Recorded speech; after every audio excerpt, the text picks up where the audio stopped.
And our third main topic today gets brought to us by Yuri Postovich, who writes, "Greetings and salutations. Chris Pine being back for Wonder Woman 1984 seems to be the main thing people are wondering about when it comes to the new trailer. I have a theory that Ares is still alive and has brought him back just to take him away from Diana again to punish her. What do you think are the best theories you've ever heard so far?" All right, thanks a lot for sending in that question, man. And yes, the Wonder Woman trailer dropped. I loved the trailer. I thought it was for a first trailer. I thought it was fantastic. It's missing some things, but these are all things that are totally fine to be missing from a first trailer.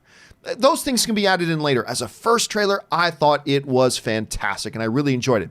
But again, it highlighted something that people who follow movie news knew about, but maybe a lot of the audience didn't. Chris Pine back as Steve Trevor. And having a lot of people going, wait a minute. I talked to a number of people the last couple of days who do not follow movie news regularly. And we're like, wait a minute, didn't Chris Pine die in the last movie? As a matter of fact, he did. Why is he back? Because. But, so he's back. I'm glad he's back. I think he's needed to be back and all that kind of stuff. So the main things that have been coming up here is, how is he back? And there's a couple of theories here. One, of course, being the Ares theory. That Ares is still around and he's just toying with Diana's emotions. My question about that, though, is, did the movie ever suggest that Ares just has the complete power of life and death? That he can just raise anybody who wants from the dead at any time? I don't know that the movie ever suggested that. Maybe it did, but I'm missing out on that.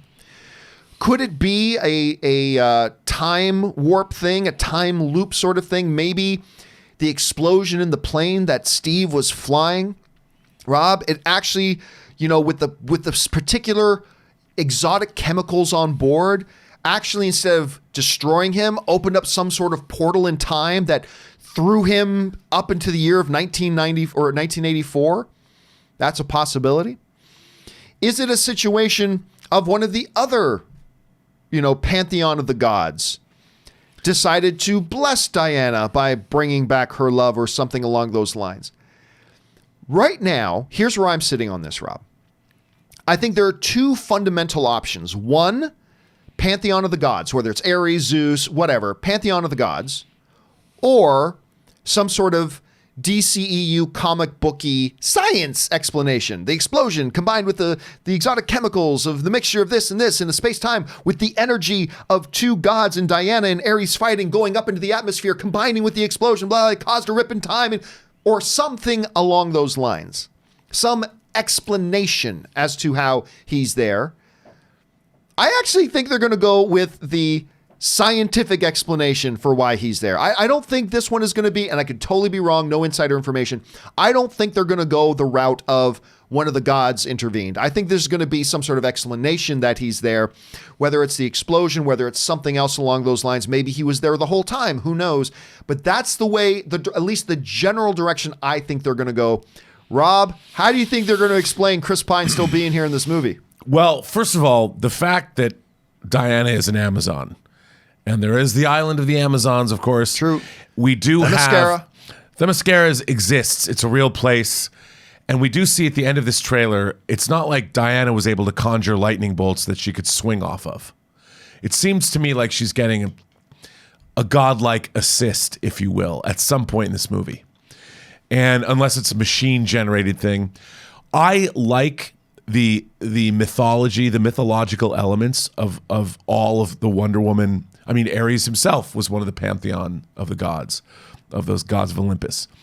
I don't know if this is going to happen, but I want there to be this kind of assistance. I love seeing Laurence Olivier as Zeus in Clash of the Titans. Yeah. I liked seeing Ursula Andress. I want to see the gods of Olympus. And maybe, as Zeus or whatever they're watching, what Ares did was a bummer. And maybe somebody decides that, that's not really right. And maybe we find out that it really isn't Steve Trevor. It was a conjuring. Maybe it was Zeus's doing, but I don't think it's really Steve Trevor. Oh, really? So who's you're there. going on that this isn't actually Steve Trevor, at least think- not the one we had in the original Wonder I Woman. think he's going to be, they go more like I don't think he's a human being of flesh and blood. I think that Steve Trevor died. I think this is going to be either a representation of Steve Trevor. He will have been conjured up for a certain reason because he was either sniped or smited down too early or something like that. We don't know, but I think it's either a gift that is given to Diana for some reason, and she is doomed to lose him again.